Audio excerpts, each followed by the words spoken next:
Hello and welcome back to Widowed AF. You're here with your host, Rosie Gilmoss, and joining me today is Felicity Spearman. Welcome, Felicity. Hi, thank you for having me. You're so welcome. Thank you for coming on.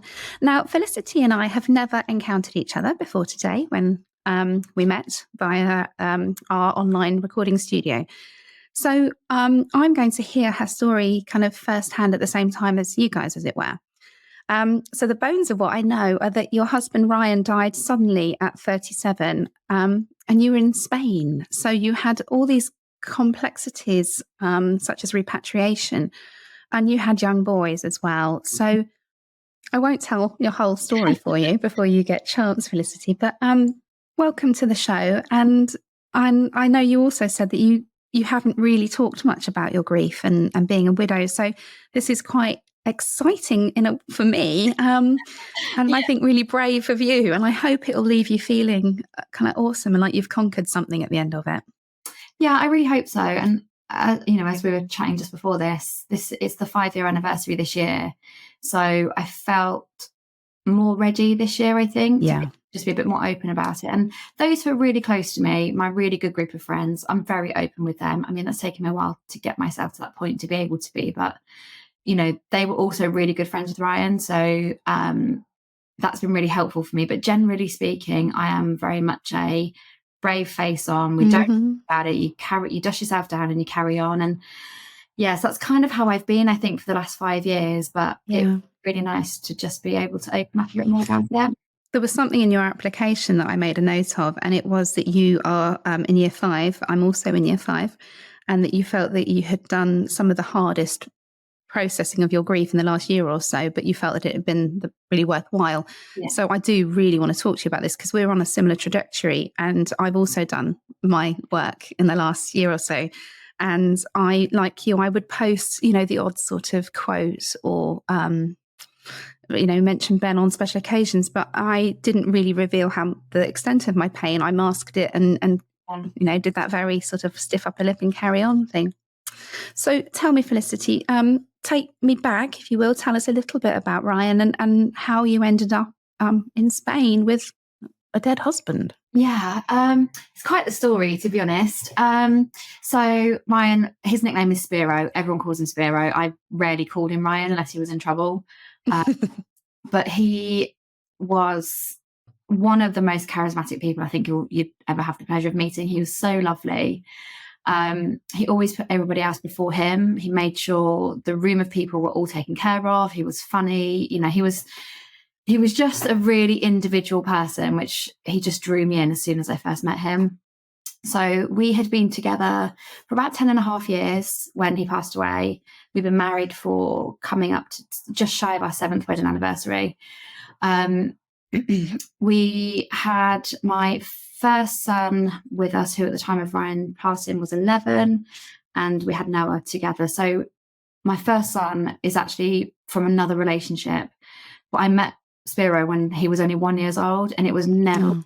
He was like, well, he's my son, I will take him on. And we built a little family together, and he ended up adopting him, and we had wow, it was amazing. And then we had our second child together about 3.5 years later. And those who met us following that didn't know that Ollie wasn't biologically Ryan's, and we were all, we were just a normal family on the, rates of everything. Yeah, we have the same thing with our blended family, and I like that about it. I like it too, and we choose who we tell, and it's not a secret in any way, shape, or form. But same, the boys didn't know any different. It was just their dad, so it was really, really lovely. So we used to live down south in High Wycombe, and all our friends and family were all based down there. And my family were actually living in the Midlands at the time. Before we got married, or just after we got married, sorry, my family had said, well, there are houses for sale. It's much cheaper. Why don't you move back to the Midlands? We can help you with the kids. Move up here and, start a new life sort of thing. And because at the time, that was when remote working was kind of a big thing. And Ryan and I both worked from home if we could, and we traveled to see clients. So it didn't really matter where we lived, other than we'd miss our other friends and family. So we made the decision to move back up to the Midlands.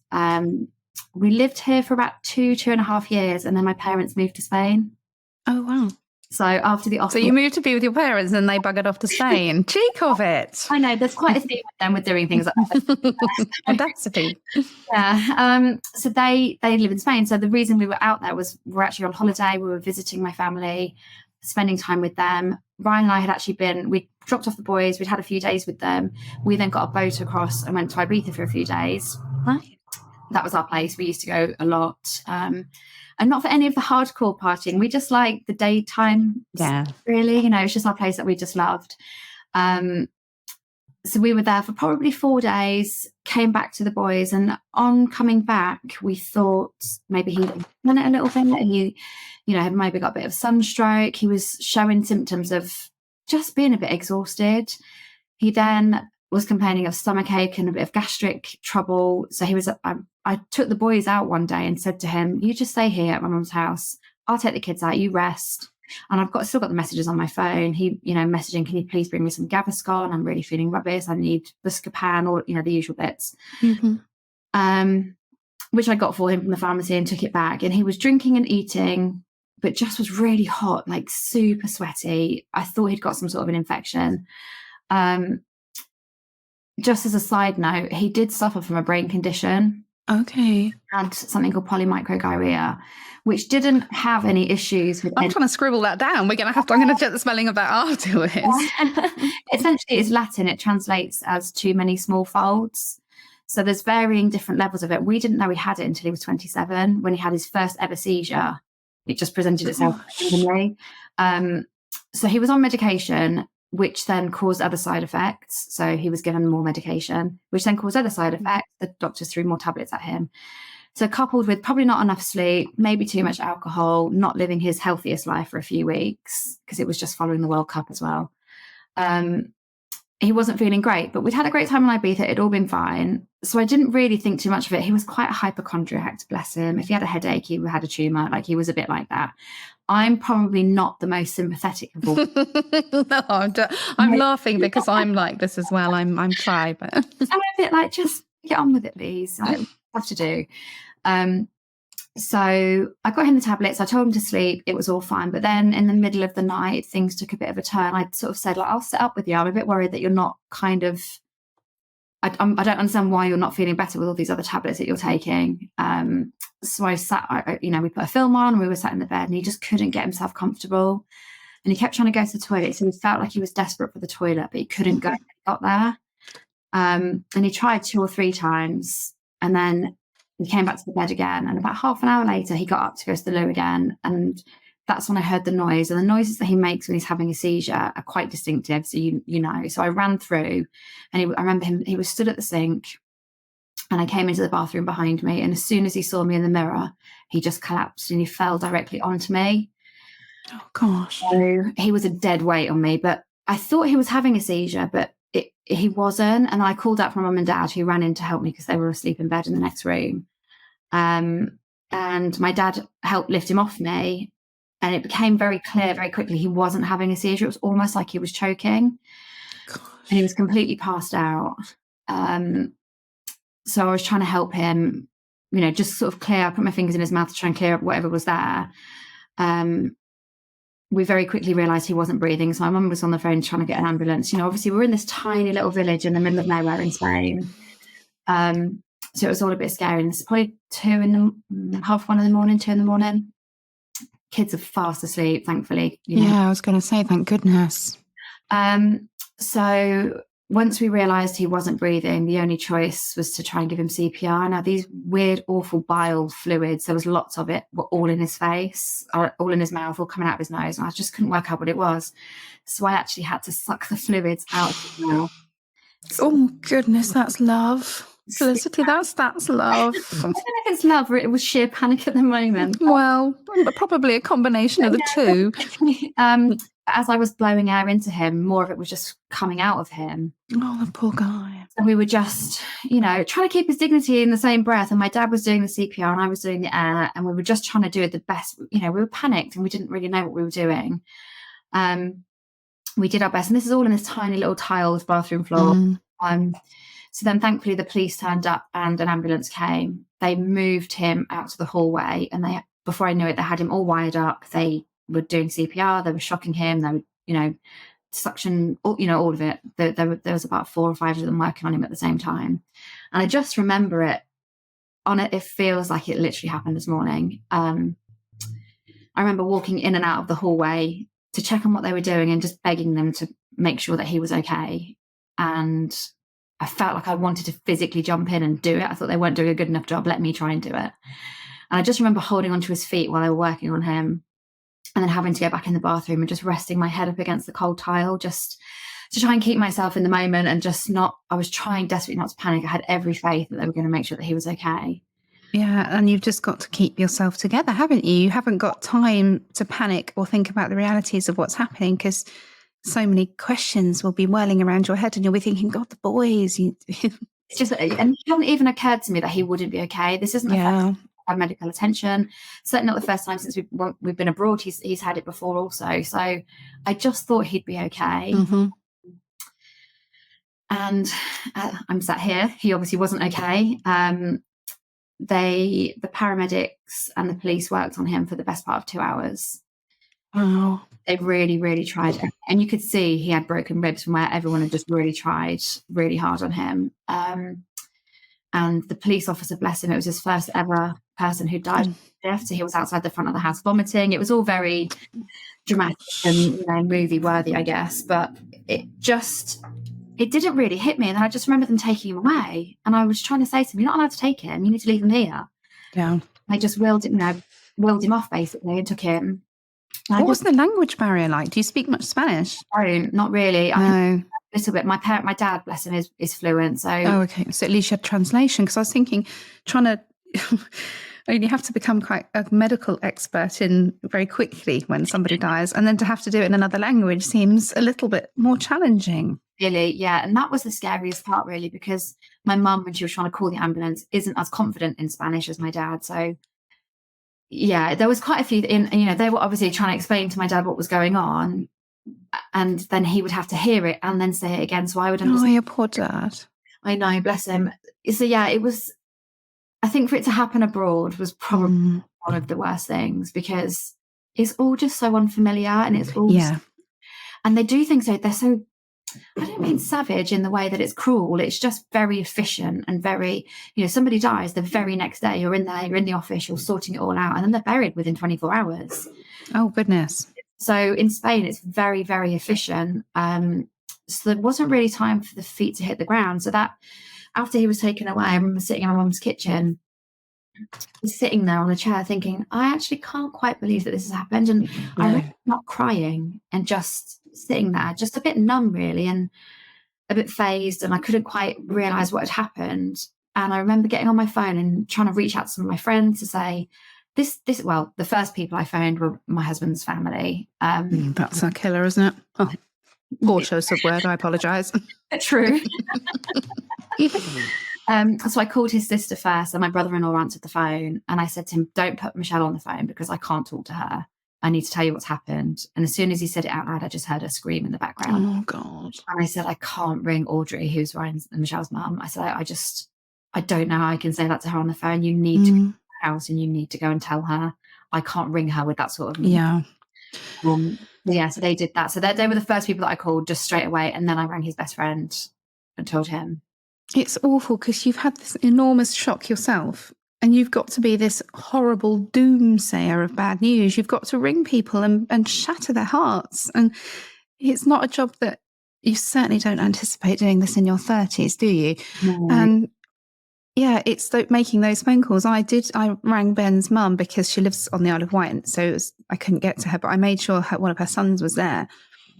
And I just remember relaying this information to her and telling her that her child had died, because whatever age they are, they're their child, aren't they? Of course. It's just devastating, isn't it? And just to be that person giving that message to somebody. Yeah, nobody wants to do that. No, absolutely not. So I spent the boys were still in bed. I wanted to let them sleep, because they went to bed and said goodnight to their dad. I didn't want them to just, their world was going to rock the next morning. You want to give them as much time as you possibly can. This is such a common theme with parents. Yeah. I just really wanted to put them first and let them just know that for the next couple of hours, they don't know any different and they don't really need to. Yeah. My time on the phone, just ringing all of our closest friends and letting them know. And I just felt awful because, and this is ridiculous, my husband's just died and I felt bad for them. Some of them were landing in an airport, just starting their holidays, and I'm ringing them and just devastating their world as well. We were a really, really tight group of friends. So, and he grew up with most of them, which is how I actually then met them. So that made it really challenging. I'm also thinking that if it was around this time, it would have been the summer holidays. Yeah, it was. So everything is weird in the summer holidays, isn't it? And everything comes to a sort of grinding halt, and there's no structure, there's no normality. So you wouldn't even have been able to rely on this kind of school structure and things like this. And people being on holidays, your nearest and dearest and people that love you wouldn't have been able to comfort you because they were away. So I hadn't really thought about the summer holidays being an added complication until a friend of mine lost her husband quite fairly recently, actually, in the holidays. And I thought it does really add another layer of complexity. And it doesn't, even with things like we booked the funeral, and I'll come on, there's another story surrounding that, but lots of people couldn't come to the funeral on holiday. And I'd said to them, you've got this booked, he wouldn't want you to miss it.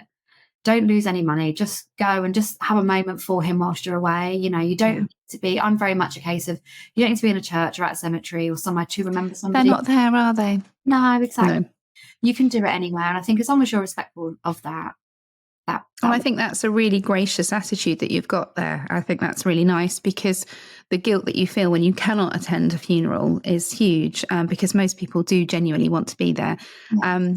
And I think it's very gracious to say that, that you understood and that they should have their holidays. I think that's nice. Thank you.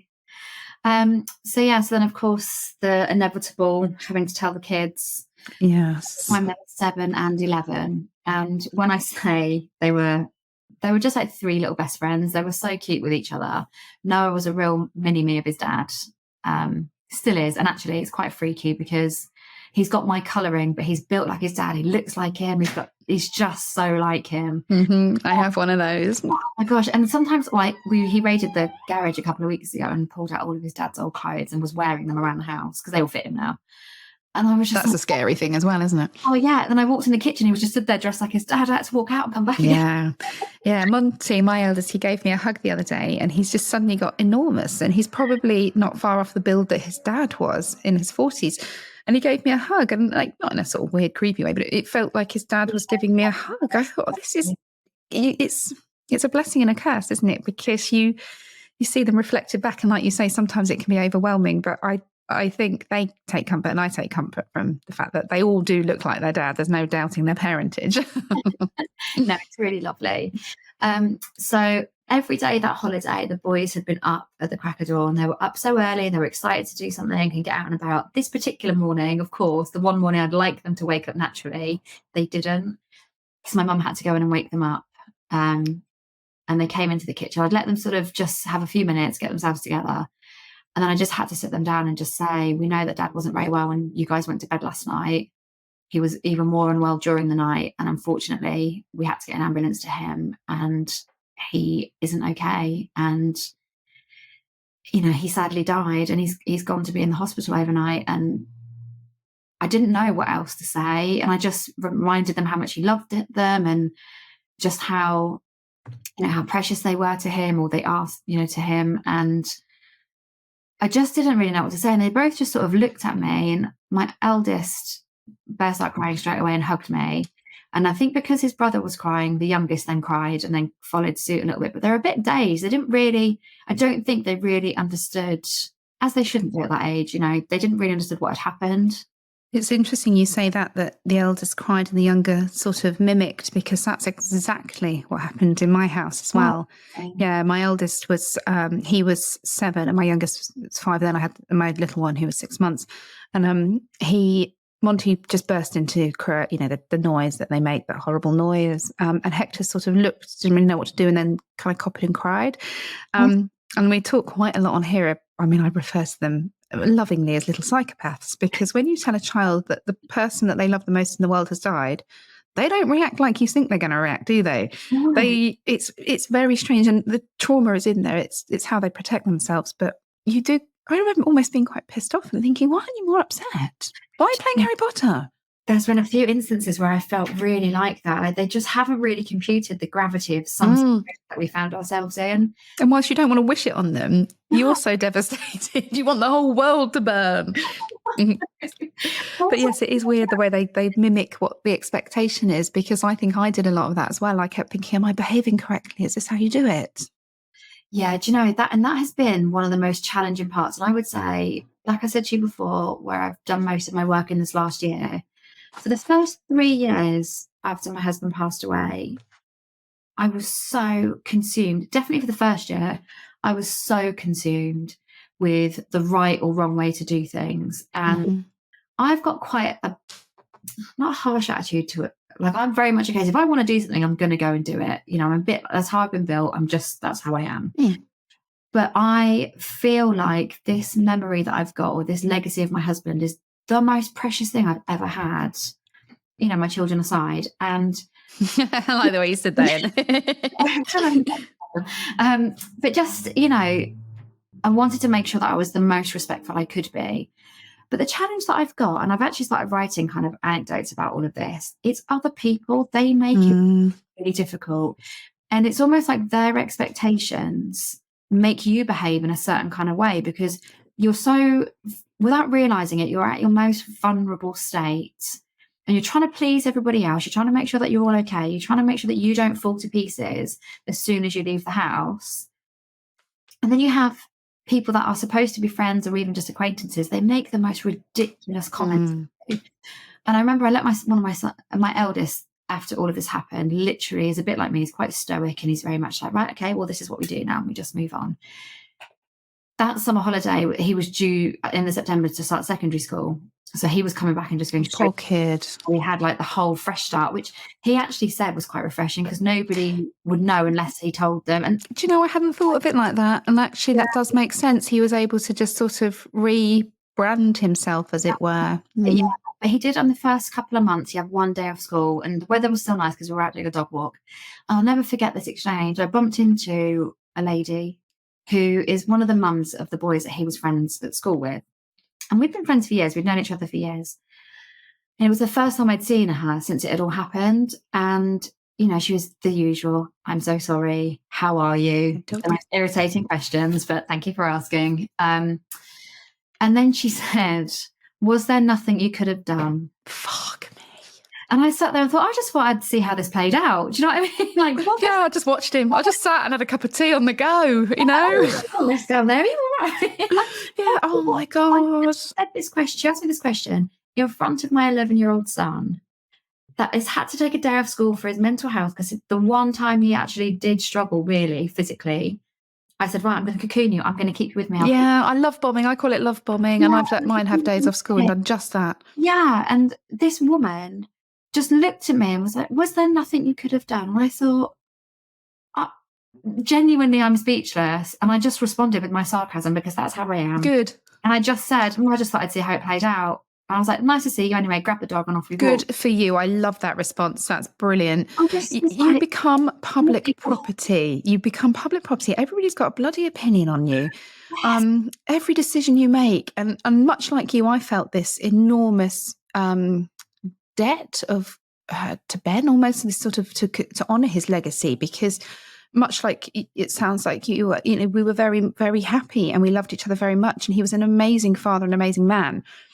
And I really didn't want him being removed from history. Now, as you're aware, I have remarried, and that comes with an enormous amount of complications about the guilt and legacy and things. So it's something that we talk about quite a lot as a family.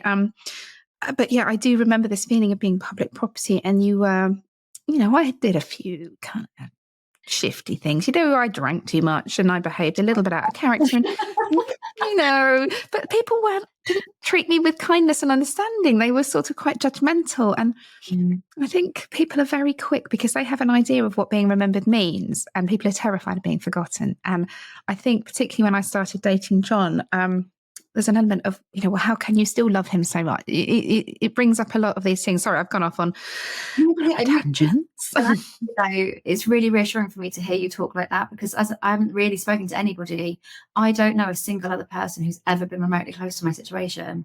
Wow. it's really, really, I mean, I've got a friend that I used to go to school with whose husband committed suicide.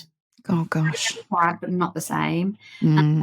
I keep being told to go to these widow groups and they're all in their 80s. And I think, well, again, it's really, really sad that you've lost somebody, but this is the way it's meant It's a different loss. Yeah, different loss. And so I feel very solo in the fact that I'm so loved by my friends and people who are close to me, but they can't remotely understand.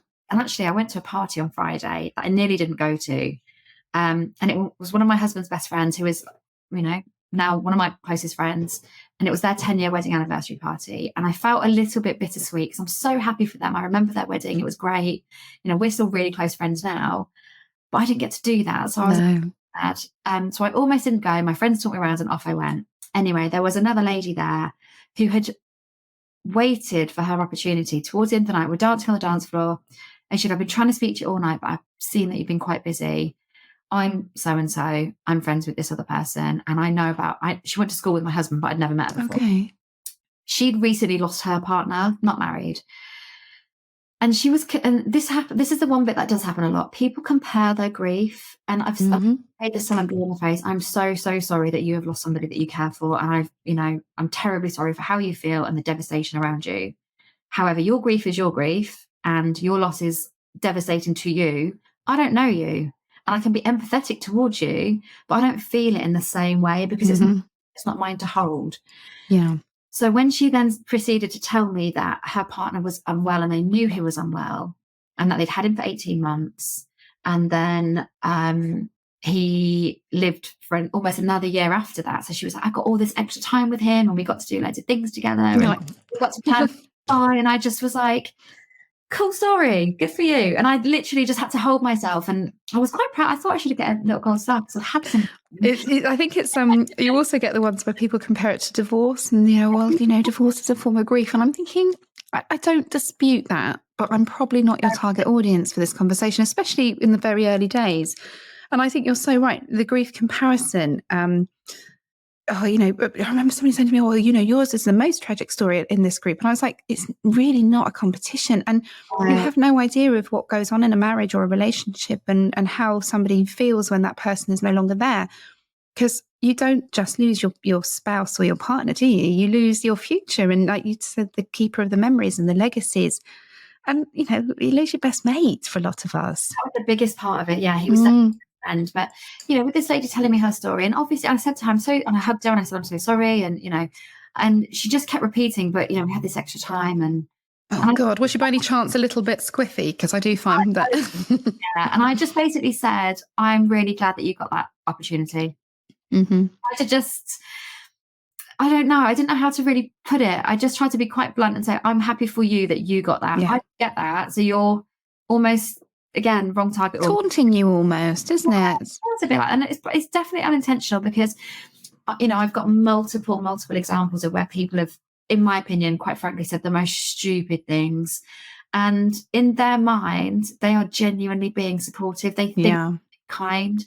And it's a tough one, isn't it? Because you don't want people to say nothing at all. And you sort of don't want to become that bitter, twisted person that is offended by everything. No. But we would kind of implore people to think about what you're saying before you say it. And I get people get nervous. I'm always blurting out completely inappropriate things.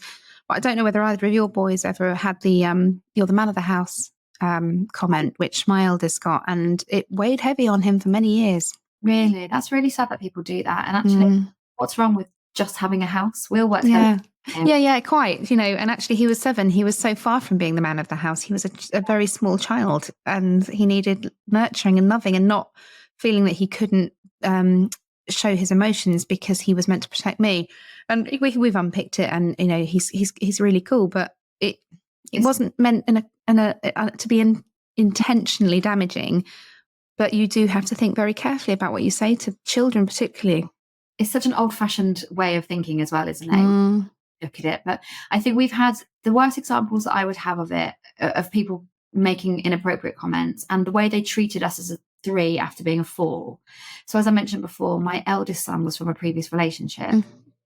Everybody always says, I feel really sorry for Noah. Oh, no. What about Ollie? They're like, yeah, but he's still got a dad. I'm like, yeah, but his dad's not part of his life particularly. They speak maybe once. And it doesn't matter.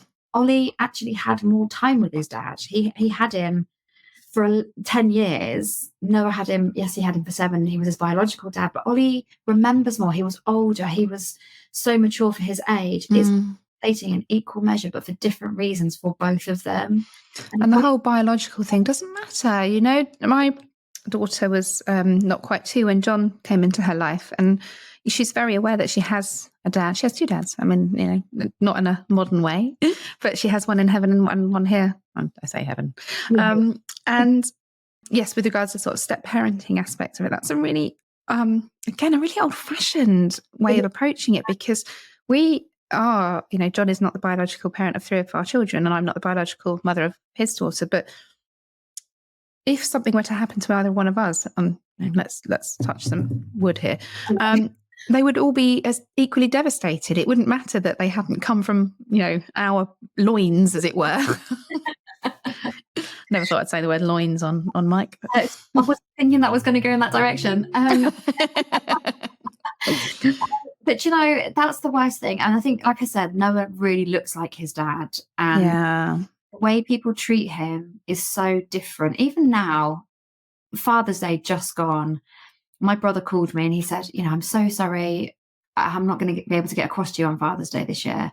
And he randomly, my brother's a bit of a funny character. Oh, mine too.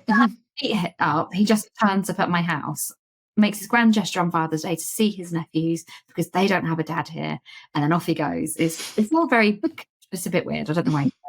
But anyway, this year he made a point of calling me to say, I'm so sorry, I'm really busy today, I'm out and about working, I'm not going to get a chance to pop over.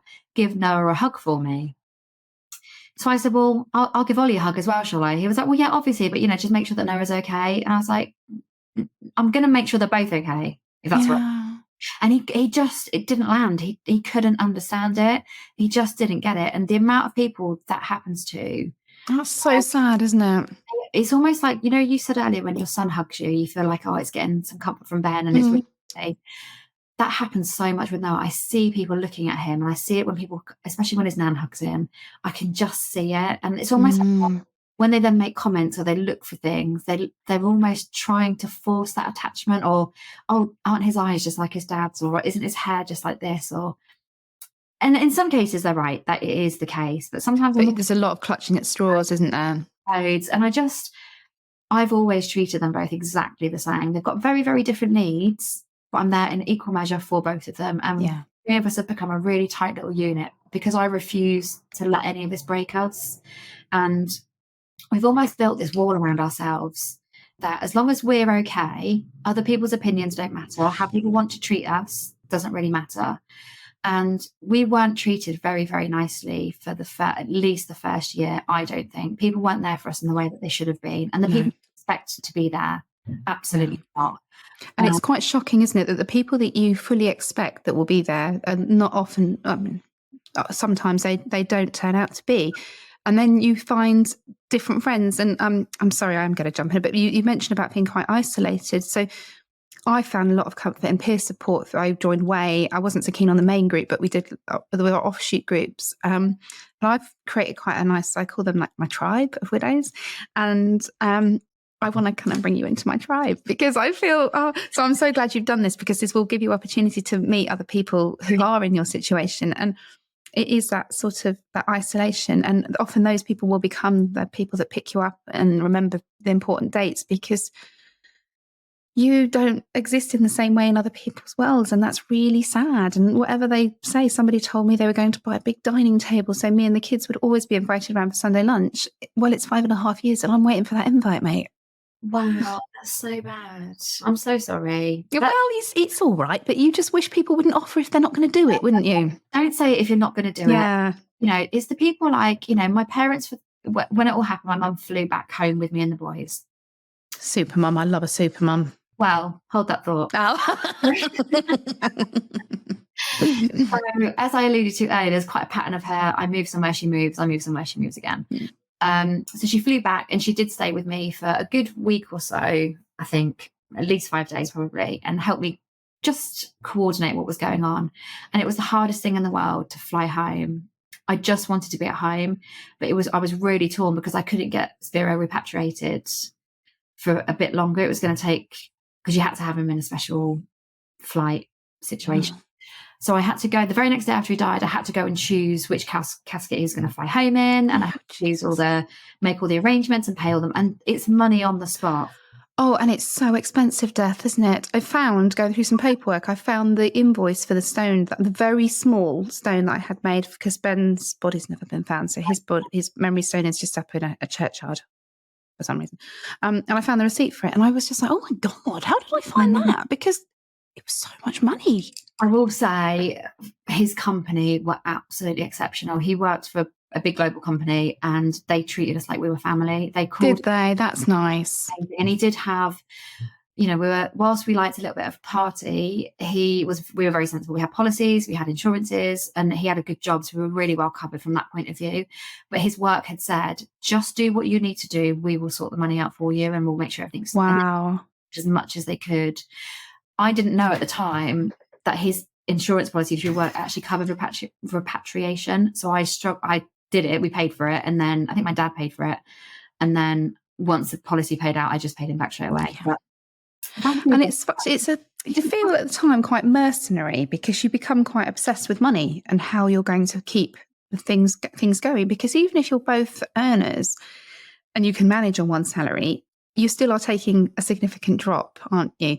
Now, Ben was a primary earner, so it was a bloody significant drop. But you just don't realise how much pressure there's going to be and how much you're going to obsess about money, because life insurance, and it very rarely leaves us, sitting like Scrooge McDuck on a pile of, millions. But more often than not, it will enable you to pay at least some of your mortgage off, which will get you some breathing space.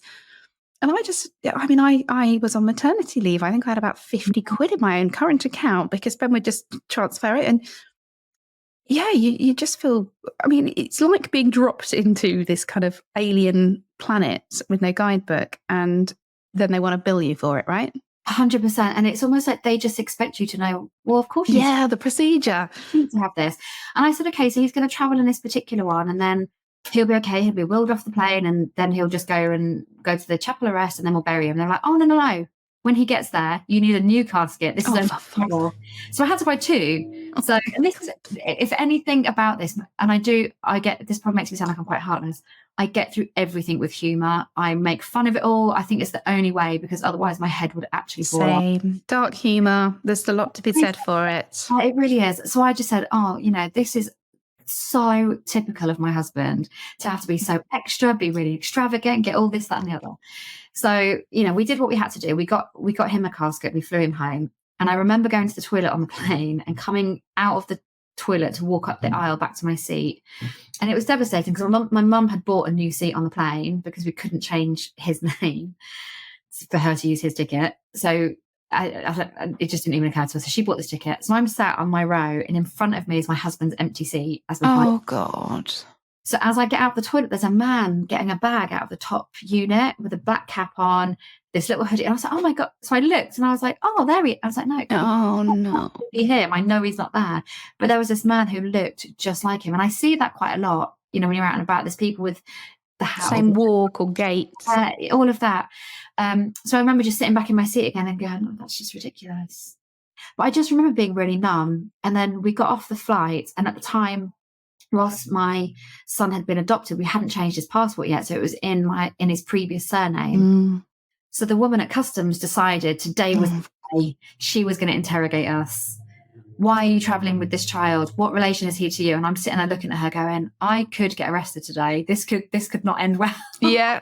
I was on the edge of of everything. And it's like they can sense that you're a woman on the brink, and the bureaucracy plays in. Honestly. And I just was taking it in, saying, I understand. And she asked all of the questions, and we answered them. And I went to leave. She was like, you need to make sure you do this. This is a priority for you. And I was like, thanks, mate. Yeah, I'll add it to the list. Right now. Off we went to go and get our bags. And actually then my mum turned around and she went back and she explained what had happened. She said, maybe you need to be more mindful that sometimes people getting off flights might have other things that they're going through. You could have approached that better. And that's probably the one and only time my mum has really stuck up for me. And I thought, I'm glad you did that, because that was good. And it's nice to know somebody's in your corner, because you feel like you have to do so much of this fighting yourself. Yeah. Funnily enough, my mum, I was trying to get Ben's no claims insurance points changed over, and they were being so rude. And my mum used the F word at this guy. So wow, I know. But yeah, and it's really funny, isn't it? Because it's the logistics of sorting things out. Like you said, you're thrown into this minefield of just picking things up. And my husband had a spreadsheet with a list, and he was the one. He was organised. Mine bloody wasn't. Which I was delighted about. But then I had to pick it up, and I'm slightly less organised when it comes to things like that, because I just go out and do things, and he'd be like, just maybe rein it in for a couple of weeks. So he was, but I was grateful that I had that. The bank were actually pretty good at, because we had a joint account, so it made it really easy. We just had to give the paperwork and sort that out. Vodafone were actually incredible. He'd just done an upgrade, got a brand new phone, and I was on the phone to them and said, look, I'll post the phone back to you. We obviously don't need it. Cancel the contract. They were like, keep the phone. It doesn't matter. They were really good. And they were just really, really very lovely about everything. But there have been some companies, I still get them now. He had a building society savings account that I've shown them the death certificate, but because it's a Spanish death certificate, they refuse to accept it. So I still get a bank statement every month for my husband, despite the fact that he's got no money in that account and he's no longer. Where is the bloody compassion here? And I have a similar situation, because I have a presumption of death certificate. So I don't actually have a death certificate. Now, it works in the same legal way, but there's only ever been 2 in this country issued through this particular bit of legislation. So every time I present it, for example, changing passports, changing my kids' names, because 3 of my kids have double-barreled, and every time it's met with, oh, well, we've never seen one of these before. And it's just like, oh, God, how many times do I have to tell the story? And like the false, oh, wow, I mean, have you ever given up hope? Have you given up hope, or do you think maybe he's out there? And, just... I just don't want to go through it every time I have to go through a piece of paperwork, and it feels like it's never going to end, doesn't it?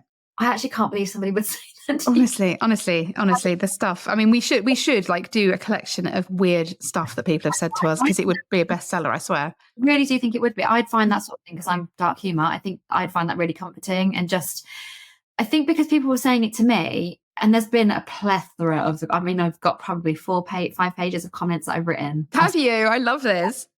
Just because I think if I get them out of my head, they might stop bothering me a little bit. You're so right.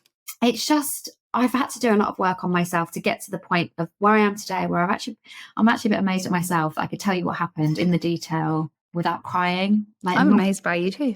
I've never told anyone what happened before. So yeah, that was quite good. But I just, I've been in therapy for I found an amazing therapist. I've been with her now for probably 3 years. Yeah, it makes such a difference. Just been able to help me talk about things and actually understand that people's reactions are about them. It's not about me. And I took it all so personally, and I thought same. And I thought, if I'd just listened to him a bit sooner, if I'd have maybe taken him to the hospital, if I'd have done this.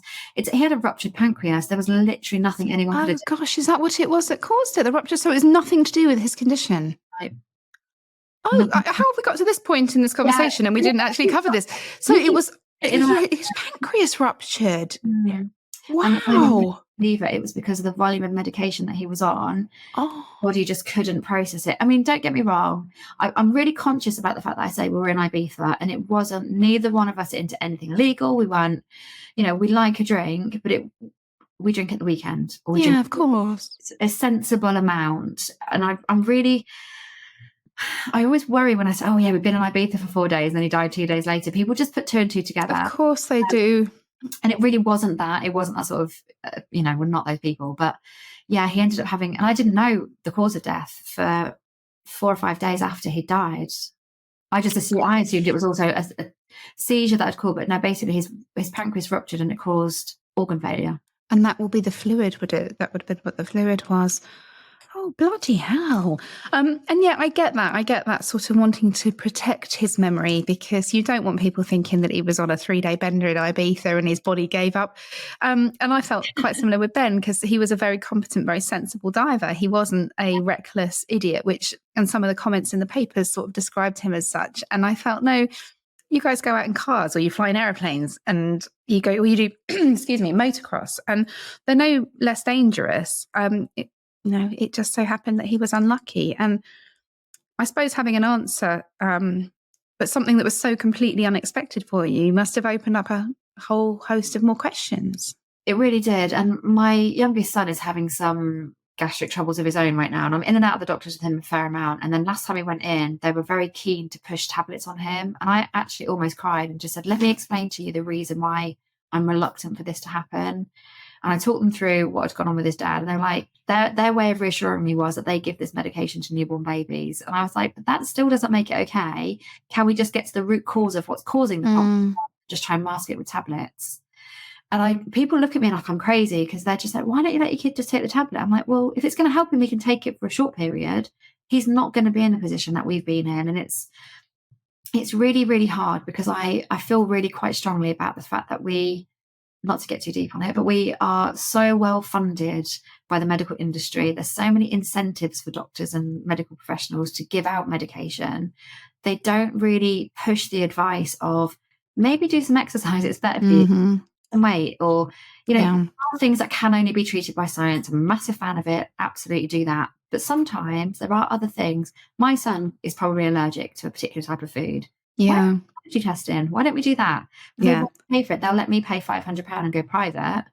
But the NHS won't do it for him. They'd rather give tablets. And that's the frustration. But I'm triggered by the fact that my husband was on 3 or 4 different types of medication that he had to take every single day, and was churning all of that and trying to process it. And was he overweight at the time he died? Yes, he was. Was he the most healthy at the time? No, he wasn't. So did he do everything to help himself? No. But who of us does, right? I mean, he was 37 and he felt like he was untouchable. The tablets gave him a false sense of security. He's like, well, these are keeping me alive. They're going to stop me having seizures, so I'm fine. Yeah. And it really masked, I think, the reality of you need to sort yourself out and you need to take your condition seriously. But he'd have a seizure, he'd lose his license for a year. As soon as the year was up, he could just drive again. They didn't change his medication. They didn't give him any extra advice. It was just this really broken system of this is the box we tick for right now, and then you're on to the next thing. Yeah. Carry on with normal. Yeah, it's probably no surprise to you to hear that there are so many cases that I hear that there's been and I wouldn't say sort of negligence necessarily, because more often than not, it is just simply a case of not having the time and the resources. So yes, medication is given or antidepressants are given, and you're sort of left out in the wild. In fact, one of our lovely guests, Liz Towner, came to the party at my house, and she was telling me, and I didn't realize this, it hadn't come out in the conversation. Her husband had made a very serious attempt on his life. He ultimately did take his life, and but following this initial attempt, after 13 weeks, nobody from mental health had reached out. Oh. So what does that say to somebody that's battling, that we don't care? I think there's so much, so many cases of just people being missed or going under the radar or getting the wrong treatment. And at 37, you're right. He rightly so felt he was invincible because he had everything he wanted. He had a beautiful wife and children, and life was really good. And I'm getting my little goosebumps going because I feel a real affiliation or a familiarity with you, because you sound like us. You had this really lovely life and you were so happy and you had this future. And actually I found, my God, the New Year's Eve post from 2017. No, I think this is going to be our best year yet. You're like, oh, more for you. Yeah. I've not done that since. And you're just left with this just enormous gaping hole. And I don't know, I really feel for you, because I can see how difficult this has been and how much you love, and I use the word love, not love him, because it's clear for you to see. And this, the way you are advocating and keeping, you described yourself as like building this wall around you and the boys, and I love that, because we've kind of created this home here that feels like a sanctuary, and once those gates are closed, we're here and it's ours. I really love that for them, and I find the phrase safe space a bit of a cliche. Same, but you do need one. We do have that. That's the thing here. Like, I made the choice of being really, really open with the boys. We don't hide things. If I cry, I'll have a cry. But I also made the decision, because I do believe that your attitude is a choice, and I do Yes. believe you can choose how you let things affect you. So I was very keen to let them know that what happens to them is not an excuse for bad behavior. It's not an excuse for failure. It's not an excuse to allow you to treat people in a certain kind of way, or the same on the other, if they Yes. treat you a certain way, you hold what is right for you. And I've really tried to instill that in them. And I remember when they were really small, because I've always said attitude is a choice. And it was normally when they were having a tantrum and I'd throw it out. When I started using it in the right context when they were a bit older, they're like, all right, cool, we get it. It's fine. But I'm very protective of them, understandably, as we all are as parents. But I will literally fight to the death for them. If they need something, if something's a challenge, if they want to go and do anything, I've told them we will make that happen. Yeah. Actually, since their dad passed, they both started playing rugby, and my eldest is the biggest shock that he loves it, because he's on the spectrum and he doesn't like getting dirty. He doesn't like things on his hands, and he can, oh my gosh, he eats food with actual mud mixed with it and just doesn't care anymore. How wonderful. The friendships that they've made, the experiences, the rugby tours, the community that we've built for ourselves from them doing that. And actually, for my youngest, as I said, he was 7 when his dad passed. He was so angry. Up until the last 4 months, he was so angry. And I did start seeing somebody who was actually a friend of my husband's. I'd known him for most of his life, actually. And whilst Noah was really close to him, they seemed to clash with each other, and then they'd fall out, and there was these arguments, and it was really hard. So then when Noah started playing rugby, it was almost like this perfect outlet, because he was allowed to allowed to run really hard and go through the mud, and he's actually excelling at it. He's really good. Is he? It's really good. He set himself some little goals. He wants to get scouted, and beforehand he would never have thought of anything like that. So I'm really, really grateful that they've both found that as an outlet. And something that they can enjoy together, I assume, and shared interests. Yeah, they do. It took them a little while, but they're both there's a 4.5-year age gap, and they're both of the similar size. Oh, are they? So they do well. They do practice with each other a little bit, and I would say the last 12 months they've just got really, really close. Yeah. Stop being that awkward age of, whatever. You're my annoying little brother, and you're my older brother. My dog's barking at the door. I do apologise. Okay. But yeah, so and that's good. But they're there for each other. So when Noah was younger and was angry and would have his tantrums, Ollie would be a bit more parental about it, I think, and he'd almost roll his eyes and be like, "You don't get to do that. We've all gone through the same thing." That was kind of what he would say to his little brother. And I said, what you have to understand is Noah's got distorted memories, because he was so much younger than you.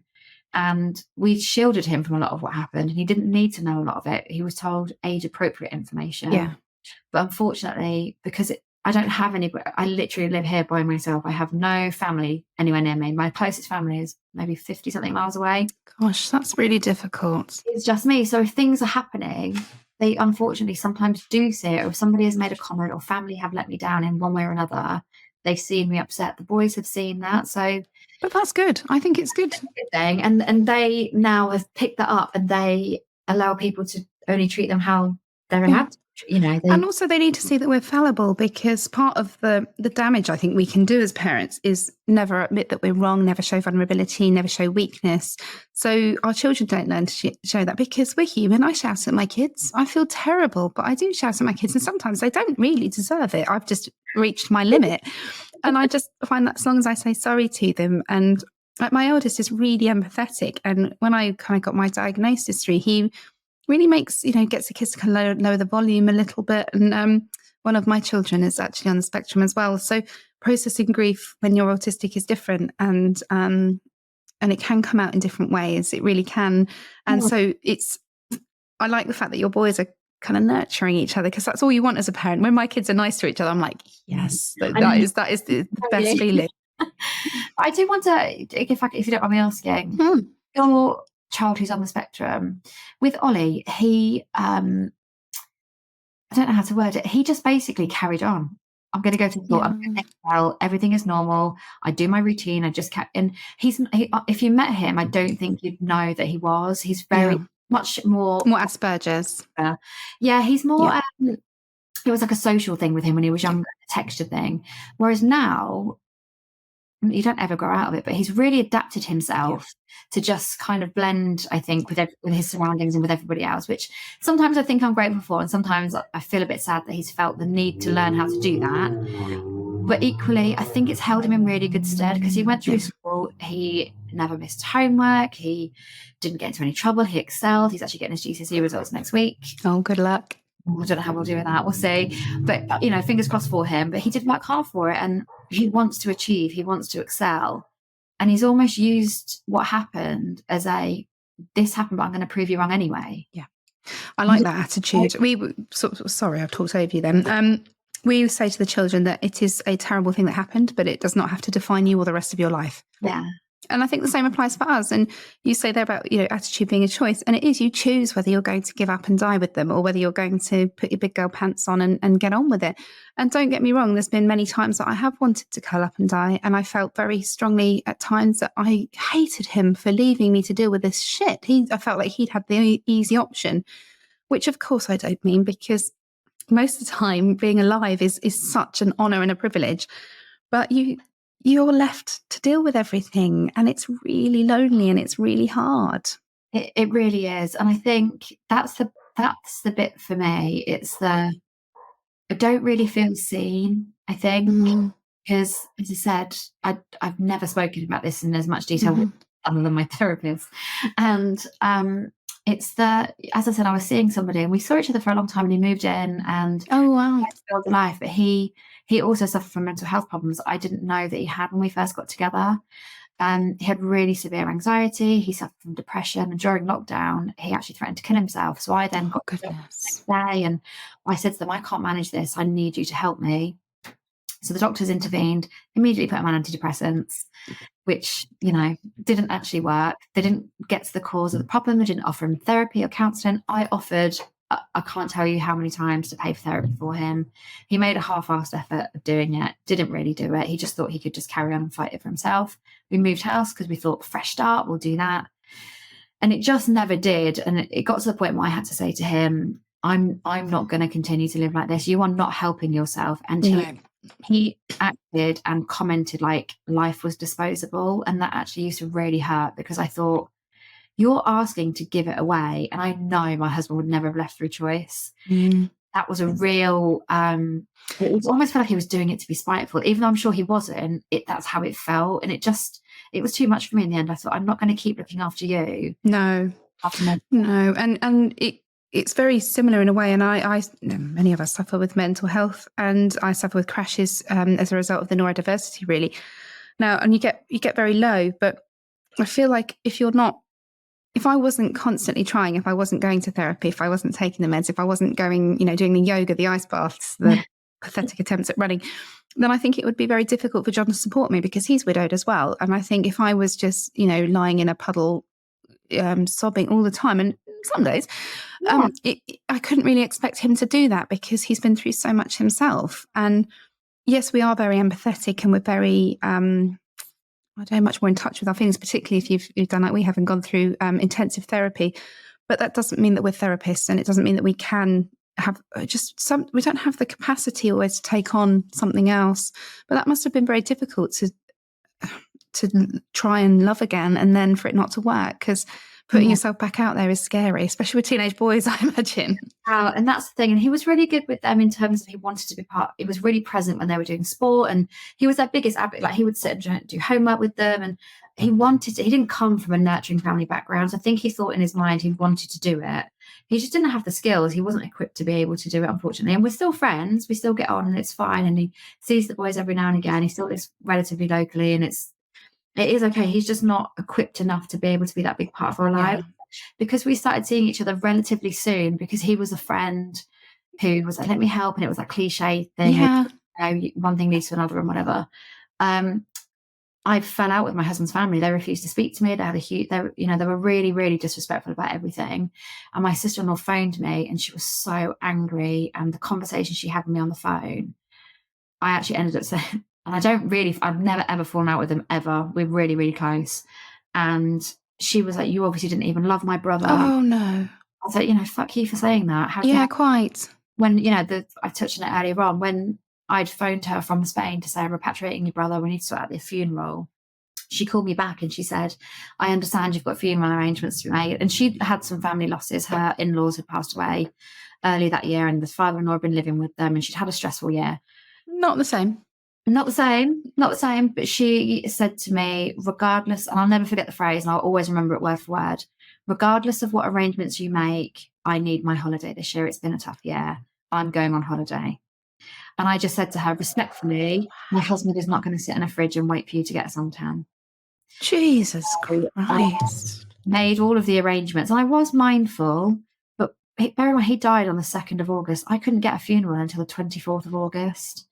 I wasn't going to leave it, and I had to repatriate him, and that got delayed. And I just didn't want to leave him like we didn't care. No, I get that. They flew back on that morning of the funeral, or very, very late the night before. And they said, we're going to be there. We'll be there all day. We'll stay with you to the very end. They barely spoke to me, and they sat themselves in a corner, expected the whole funeral party to surround around them and make sure they were okay. They didn't approach and mingle like I had to. Yeah. They left by 6 o'clock. Yeah, I had similar, actually. I had people, a friend of mine who was considered my best friend at the time, said, we're going to, I had it at a pub, and she said, we're going to book a room, and and you'll have somewhere to go chill if you need to. And didn't happen, like left early. And yeah, it's really strange how people react. And this idea of being so mad with you for having a relationship, I know I'm jumping from the funeral to the relationship, is something that I understand it to a certain extent, because people, it's the fear of being replaced, and nobody wants to feel that they are replaceable. And what it does, it shines a light onto us, and how would we feel? But it's also really kind of short-sighted, because nobody says to you when you have a second child, are you going to be able to love that one? Or will you not love the first one? And I know it's different, but the human heart has an amazing capacity for love. And if love or happiness is offered to you, you would be a fool to turn it down. And it doesn't matter whether it's too soon, too late. I think, obviously, in your circumstances, it didn't work out, but it could have been your happiness again. And you'd be an idiot to turn that down. And I always say to him that I will be forever grateful, because I was not in a good place, and he didn't support the best decision-making of my life, I will say. There was some encouragement, not with any malicious intent, but I made some quite questionable choices while we were together, wasted quite a bit of money maybe, and did some silly things that I probably shouldn't. And looking back now, I wouldn't have done it again. But you do what you've got to do. I was just getting through what I was getting through. And actually, he was a great distraction. He made sure that I was okay. If my brain was struggling to cope with everything, he was like, I've got this, let me deal with it. And actually, let me just sometimes switch my head off and just let him do it. And took care of you. You needed somebody to take care of you. I'm always forever grateful for that. And no, regardless whether my friends didn't like it or family or whatever, I'll never take that away from him. And my friends took a while to come around to it, but they did eventually, and they tried to include him. But he, with the issues he had going on, it was never really going to be a happy family group. That just wasn't going to be the case. But I don't regret my time with him, because it made me realize now what I would like moving forwards. And also, he did look after me in the same I looked after him, same but different. But it's really, really challenging. But now I'm in a space where I think I'm thinking of myself now. I'm thinking of my well-being, and this last year has been the hardest of processing the fact that actually, forever is a really long time to miss your partner. And it is really, really tough. And I wrote about this previously, but there's that saying that goes around that grief is the price you pay for love. I absolutely hate that saying. Do you? Why do you hate that? Because I really feel like it's a punishment for having loved in the first place. Because I suppose I'd never thought of it like that. But when you say that, because you think you're so in love, and being in love is amazing, and especially when you're with your best friend and your person you're so close to, it's such a nice, and we had a great life, amazing friends, good family, and then I have to feel how I feel now. This isn't a good thing. This isn't. No, you're right. It's like you've been punished for having the audacity to be happy. Absolutely that, and that's honestly how I feel, and it's the heaviest to ever carry. Some days I can go through my day and I'm smiling, I'm singing to the songs in the kitchen, and whatever. And other days it feels like if someone so much as looks at me funny, I'm gonna break. And it's that wave of emotion that constantly goes around. And You And know, the common myth of it being linear. And of course, it's not. It's a horrible, tangled mess of wool. There's nothing linear about grief. And I can completely relate. Absolutely, I can. I walked into the card shop. It's been around Valentine's Day. And the but worst. I had on Ben's Memorial Stone, I kind of bastardized Elton John's lyrics a bit and put how wonderful life was with you in the world. And this card just said how wonderful life is with you in the world. And I just burst into tears in the card shop, and just completely out of the blue. I bought it and gave it to my son for his birthday, though, because it's a song that Ben used to play to him. So it had a nice ending. But yeah, you can go through your day. I share a bed with another man. We have a really happy, healthy, loving relationship. But I sometimes realize that I will never see my husband walk through the door. I will never see that dopey grin he's got. I'll never hear him call me stupid names, and that it never. In fact, I think sometimes the further you get from them, the harder that gets, because the memories become harder to hold on to. Yeah, I do agree with that. And actually, it just feels really long, Yeah. exhausting. And my friends describe me as a Duracell bunny. I don't really stop. I'm always on the go. But I've never been more exhausted than I have the last 5 years, genuinely. Yeah, I agree. Most driven, I think, in a different kind of way. I was very career driven beforehand and had a great job, loved who I worked for. Your perspective just completely changes. And don't get me wrong, I had to leave work because I couldn't travel. So I stopped and I retrained and I did something different for a little period of time. I then realized that my brain needed a bit more. So I have gone back to more corporate work again, which I do love. And I'm working for a global company and I'm able to travel now the kids are a bit older. Do I want to push myself to run the world like I used to? Not even in this. Do I want to have flexible working so I can be at home, take the kids for days out? Absolutely. Yeah. My colleagues, we're logging on Sunday. Do you want to join? No, absolutely. No, I don't. No. I absolutely don't. No, and I think for a lot of people, this really did make them reevaluate how they live their lives. And it's, again, the bittersweet thing, because you talk about how close your boys were with their dad, and Ben and his boys were the same, because he had his own business, which was based in France. So he would tend to be abroad for maybe a week, a month, and then the rest of the time he'd have admin and stuff to do, but he'd be at home. And so whilst that was amazing that they had so much time with their dad, it makes the loss harder, because for a lot of children, they barely see their dads. Yeah. And I'm not saying that the grief is not valid, but when they are such an integral and important part of the children's life, the loss is felt harder. And I guess that ties in with your, the greater the love, the greater the grief. The higher you are, the further you fall, kind of thing. Yeah, it really is that. And similarly to you, my husband worked from home and he didn't really have to travel very often for work. So I was the one who was away maybe 2 a week. I was away at least one night every single week. I'd go out and see my friends a bit more often. So he did the school runs. He was there. Ollie always says, my memory of my dad. I used to come down every morning. He sat in the lounge in his shorts with his crazy hair, reading the paper on the iPad. Like that's waking up to. And his dad was always just at home and he was always around. So similar situation to you, I think. It's just not having that presence. I'm not having somebody to bounce ideas off. You've talked about moving house. I've moved house and I've changed schools, and you talked about advocating for your children. I've had a big fight on my hands. I've been basically trying for a year to find a suitable school for my son, Hector. And I think we found somewhere. So that's been a big, big relief. But you're fighting all the time and you live in this fight or flight. And I sometimes, in fact, when I got the news that the school might work for him, I felt completely numb. And I was thinking, where's the euphoria? But you're so used to being fighting and in fight or flight that when you don't have to, you don't quite know what to do with yourself. Absolutely. And I think one thing that has changed more about me since my husband passed away is I really do struggle with anxiety now. And I never struggle with it at all. I was riddled now. I think I used to refer myself as a bit of a gobshite, to be honest. I describe myself as the least autistic person I ever met. So there you go. I was very confident, and I would go into any situation. I would stand up and present in front of hundreds of people, and it wouldn't bother me. Leaving my house to do a food shop, I couldn't even do it. And part of it was a mix of the whole COVID situation and my husband passing, because obviously it happened really soon afterwards. But I genuinely had it in my head that if I was going to touch something, it was going to kill me. And then my kids. Oh, wow. So it terrified me. And I was up here by myself. All of my friends and family were miles away. My parents were still in Spain. I was literally here with the two boys. And I thought, how do I go to a supermarket and buy food without touching it, to bring it home, to bring it into my house, knowing there's this bug that's going to kill all of us?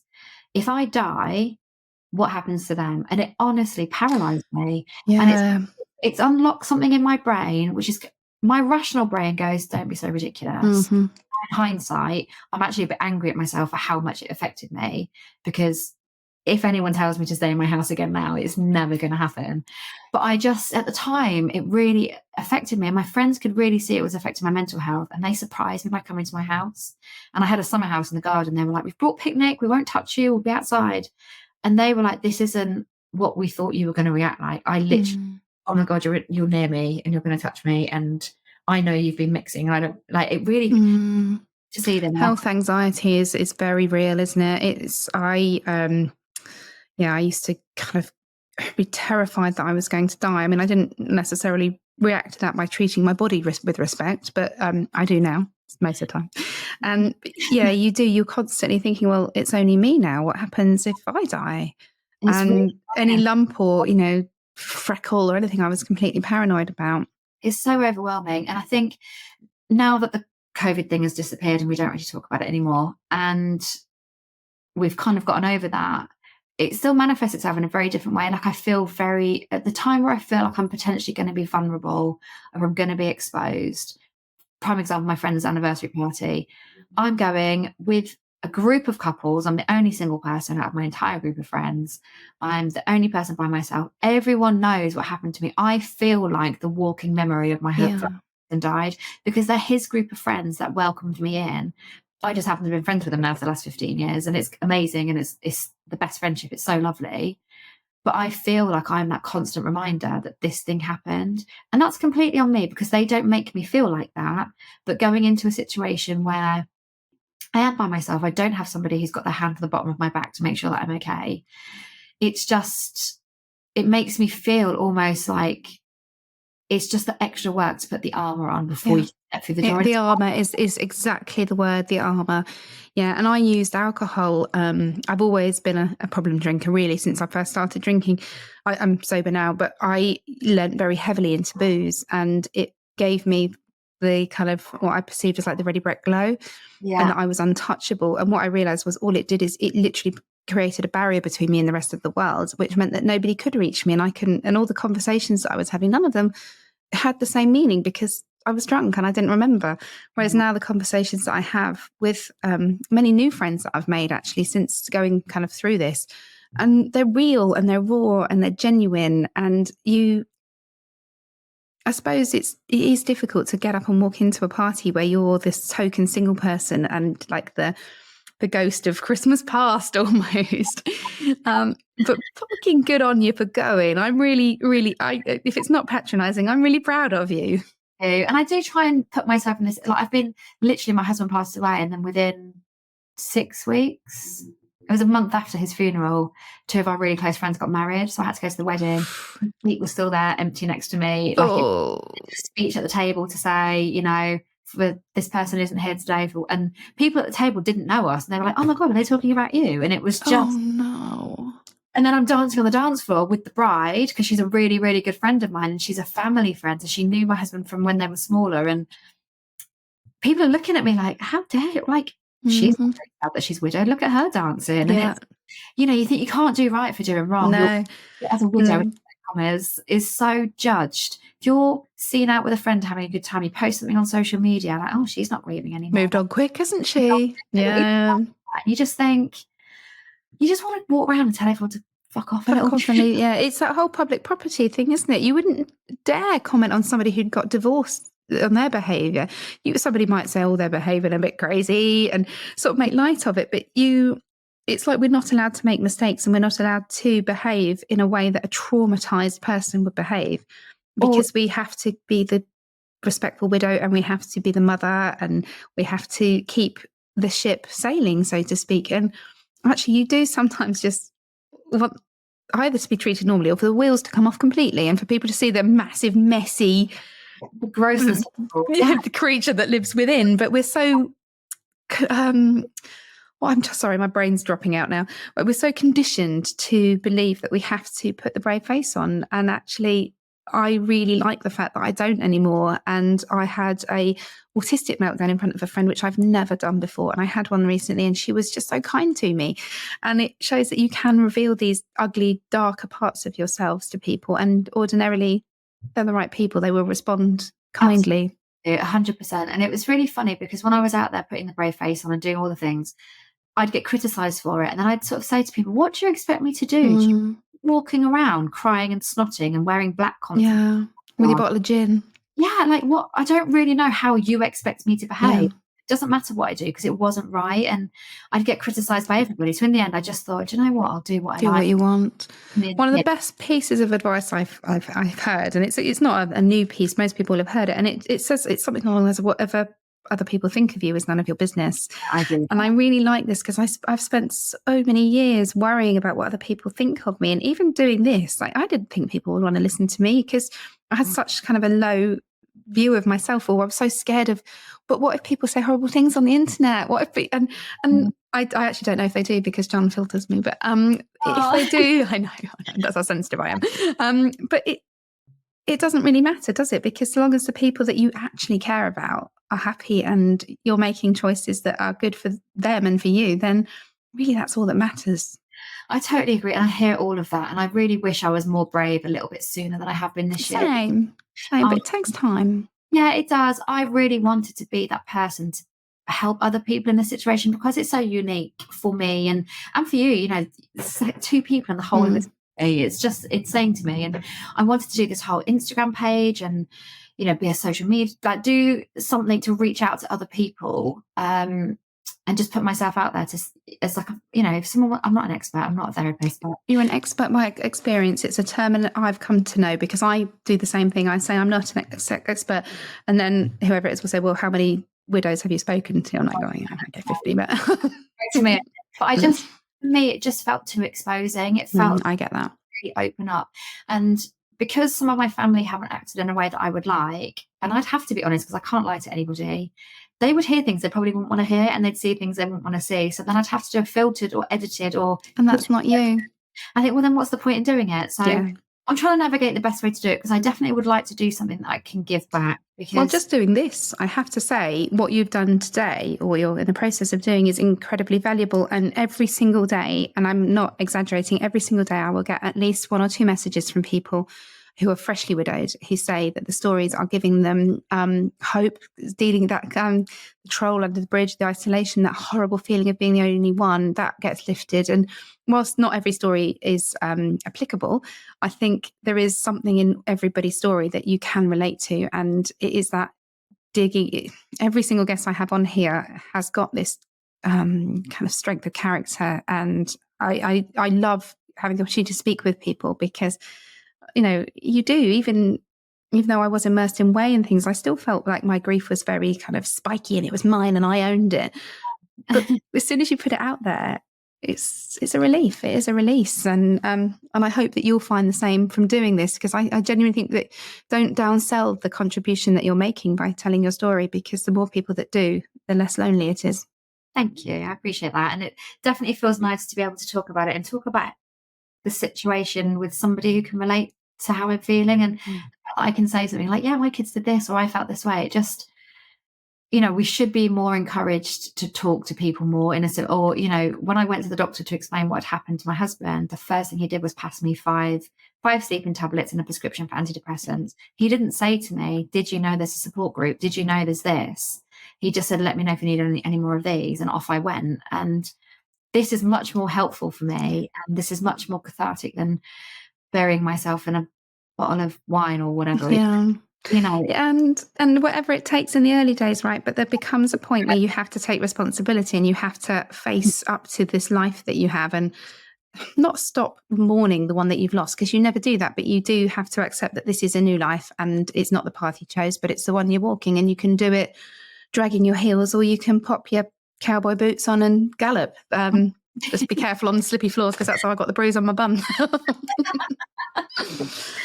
Well, do you know what? I've loved talking to you today, and I really like your attitude, and I like you as a person, and I think you and I will probably stay in touch after this. I'm just accumulating so many lovely friends from this job. I love it.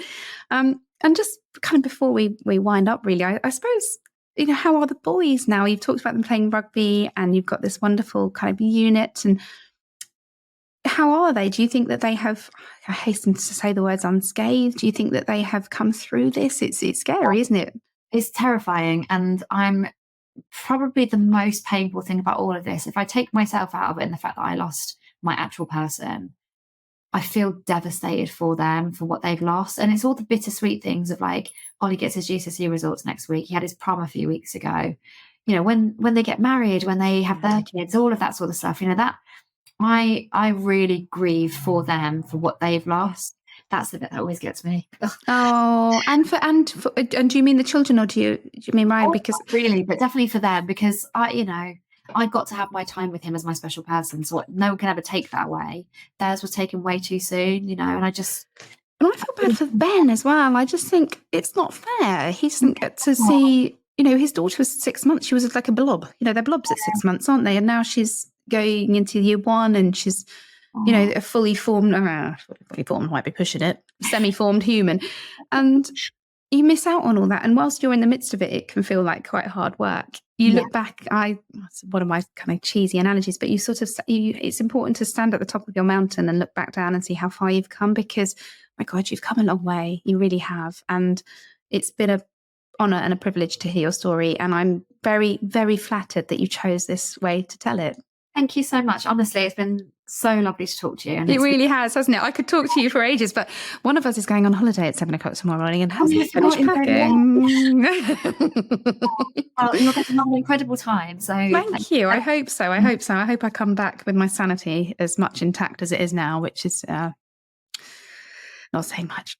But thank you so much. And I really, really loved talking to you today. And for our listeners, we'll put out some pictures so you can see Felicity, and your episode will go out probably in September now, but I will let you know before. But for now, my darling, you take care of yourself and enjoy those boys. Thank you, and you, and have an amazing holiday. Thank you very much.